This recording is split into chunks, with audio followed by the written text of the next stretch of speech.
Setelah sebelumnya kita membahas tentang tauhid rububiyah, maka pada kesempatan kali ini kita akan membawakan dalil-dalil tentang tauhid uluhiyah. Maka untuk mengetahui apa saja dalil tentang tauhid uluhiyah, maka tonton terus video ini hingga selesai agar kita menemukan fakta yang sebenarnya.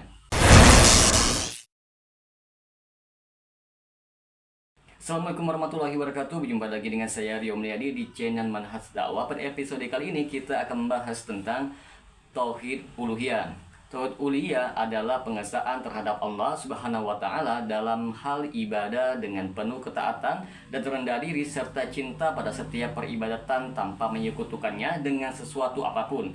Dalil tentang tauhid uluhiyah diantaranya ialah firman Allah Subhanahu wa taala, "Segala puji bagi Allah, Tuhan semesta alam." Quran Surah Al-Fatihah ayat 2. Lafaz Allah maknanya adalah Al-Ma'lu yang disembah dan Al-Ma'bud yang diibadahi. Dan juga firman Allah, hanya kepada Engkaulah kami menyembah dan hanya kepada Engkaulah kami memohon pertolongan.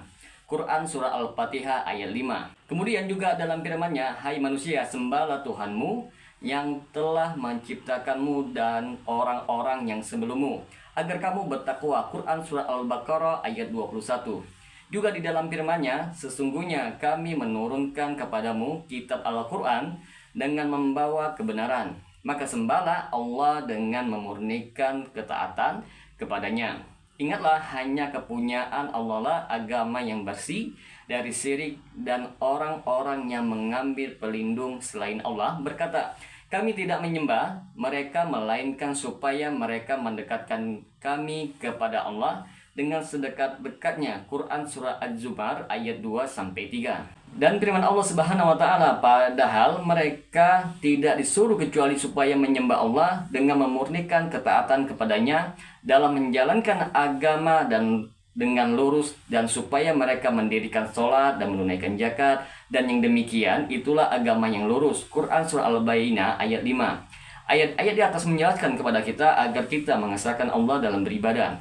Oleh sebab itu dilarang menyembah selain Allah, baik itu seorang nabi, wali, raja, atau malaikat sekalipun. Yang dimaksud dengan ibadah adalah segala aktivitas kehidupan yang Allah ridhoi dan Allah cintai, baik berupa perkataan atau perbuatan yang lahir maupun yang batin. Ibadah dibangun di atas 3 hal yang sangat besar dan sangat penting pengaruhnya dalam perjalanan ibadah seseorang, yaitu seperti cinta, mahabbah, takut, khauf, dan harapan raja. Cinta kepada Allah dalam beribadah akan membuahkan keikhlasan. Takut kepada Allah akan membawa seseorang untuk menjauhi segala larangan Allah Subhanahu wa taala dan membimbingnya untuk selalu taat kepadanya. Sedangkan pengharapan akan membangkitkan semangat dalam menjalankan perintah Allah dan menjauhi larangannya untuk mendapatkan janji-janji Allah Subhanahu wa taala. Kalau ketiga penggerak hati tersebut sudah tumbuh dalam di hati seseorang hamba, maka akan mudah baginya untuk mendapatkan ridho dan cinta Allah Subhanahu wa taala. Dengan kata lain, kalau seseorang masih berbuat maksiat atau suatu hal yang tidak dicintai dan diridhai Allah, berarti kecintaannya dan ketakutannya terhadap Allah sangat rendah. Bahkan dapat dikatakan orang tersebut tidak mengharapkan atau tidak percaya terhadap janji-janji Allah dan meremehkan ancaman-ancaman Allah Subhanahu wa taala. Dari dalil-dalil dan keterangan di atas, maka teman-teman sekalian dapat kita ketahui bahwa tauhid ibadah atau uluhiyah adalah hakikat makna la ilaha illallah yang mengandung nafi, peniadaan, dan isbat, penetapan. Makna nafi adalah meniadakan segala macam peribadahan kepada selain Allah, bagaimanapun bentuk dan macamnya, atau peniadaan segala macam bentuk ketuhanan.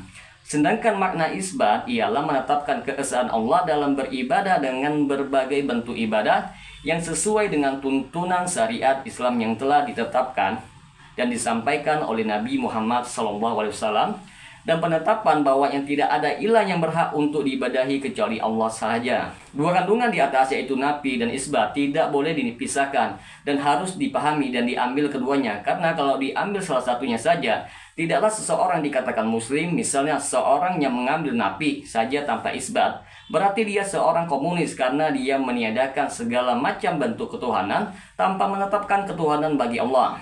Begitu pula sebaliknya, apabila seseorang hanya mengambil isbat saja tanpa nafi, dia juga bukan seorang muslim, bahkan dia seorang kafir karena di samping menetapkan Allah sebagai ilah, ia juga menetapkan selain Allah sebagai ilah. Penyebabnya adalah karena dia tidak mengingkari Tuhan-Tuhan selain Allah sebagaimana orang-orang kafir Quraisy yang di samping mengakui Allah sebagai Rabb, juga mengakui adanya sesembahan selain Allah seperti Lata, Uzza, dan lain-lain. Dengan perbuatan mereka ini, Allah dan Rasulnya menyatakan bahwa mereka adalah orang-orang kafir. Oleh sebab itu, tidaklah cukup seorang mengambil nafi saja tanpa isbat. Begitu pula sebaliknya, isbat saja tanpa nafi. Kalau seseorang mengakui dirinya seorang muslim, maka wajib bagi untuknya mengambil, meyakini, dan mengamalkan keduanya secara bersamaan tanpa memisah-misahkannya dalam rangka membenarkan persaksian syahadat la ilaha illallah, yaitu tiada Rabb yang berhak untuk diibadahi dengan benar kecuali Allah. Adapun dalil-dalil yang menunjukkan keesaan Allah dalam uluhiyahnya adalah firman Allah Subhanahu wa taala, "Dan kami tidak mengutus seorang rasul pun sebelum kamu, melainkan kami wahyukan kepadanya bahwasanya tidak ada Tuhan yang hak melainkan Allah, maka sembahlah olehmu sekalian akan Allah." Quran surah Al-Anbiya ayat 25 juga di dalam firman-Nya, "Dan sesungguhnya kami telah mengutus Rasul pada tiap-tiap umat untuk menyerukan sembahlah Allah sahaja dan jauhilah togut." Togut ialah segala sesuatu yang diibadahi selain Allah dan dia ridho dengan peribadatan tersebut.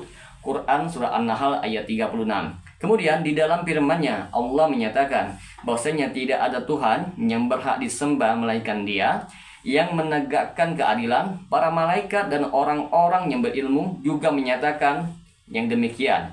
Itu tidak ada Tuhan yang berhak disembah melainkan Dia yang maha perkasa lagi maha bijaksana. Quran surah Ali Imran ayat 18. Ayat-ayat di atas adalah dalil yang sangat jelas akan keesaan Allah dalam hal uluhiyahnya. Subhat yang biasa dilontarkan oleh sebagian manusia adalah pernyataan mereka, "Bagaimana kamu menyatakan tidak ada Rabb, yaitu Tuhan, selain Allah, sedangkan Allah sendiri menyatakan keberadaan Tuhan-Tuhan selainnya? Sebagaimana firman-Nya, janganlah kamu sembah di samping menyembah Allah, Tuhan apapun yang lain." Quran surah Al-Qasas ayat 88. Dan juga firman-Nya di dalam Al-Quran, "Dan barang siapa menyembah Tuhan yang lain di samping Allah, padahal tidak ada suatu dalil pun baginya tentang itu." Quran surah Al-Mu'minun ayat 117. Serta di dalam firman-Nya, "Karena itu tiadalah bermanfaat sedikit pun kepada mereka sembahan-sembahannya mereka seru selain Allah." Quran surah Al-Hud ayat 101.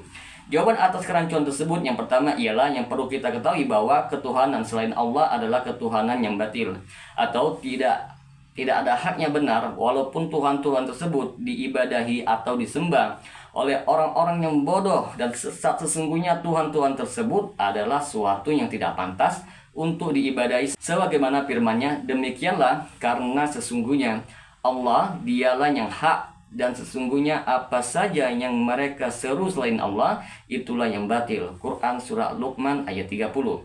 Kedua, sebutan Tuhan bagi Tuhan-Tuhan selain Allah adalah sekadar penamaan saja. Sebagaimana firman-Nya, "Itu tidak lain hanyalah nama-nama yang kamu dan bapak-bapak kamu mengada-ngadakannya. Allah tidak menurunkan suatu keterangan pun untuk menyembahnya." Quran surah An-Najm ayat 23.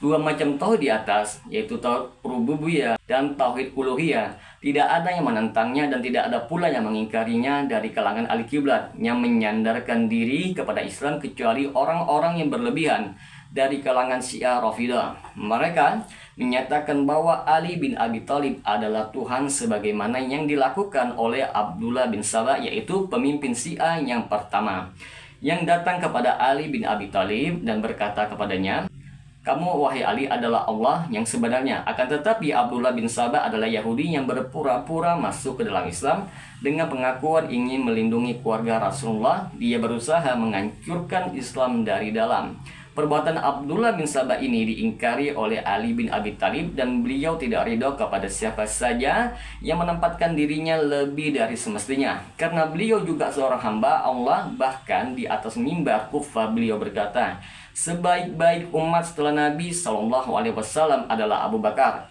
kemudian Umar." Ali juga memerintahkan untuk membakar Abdullah bin Sabah dan pengikut-pengikutnya yang jelas Kedua macam tauhid di atas tidak ada yang mengingkari secara terang-terangan dari ahli kiblat kaum muslimin, walaupun ada dari kalangan ahli bid'ah yang mengingkarinya dengan berbagai penakwilan atau penyelewengan makna. Semoga dengan sedikit penjelasan ini dapat memberikan manfaat bagi teman-teman sekalian, dan apabila channel ini bermanfaat bagi teman-teman sekalian, silahkan subscribe dan share, semoga bermanfaat. Assalamualaikum warahmatullahi wabarakatuh.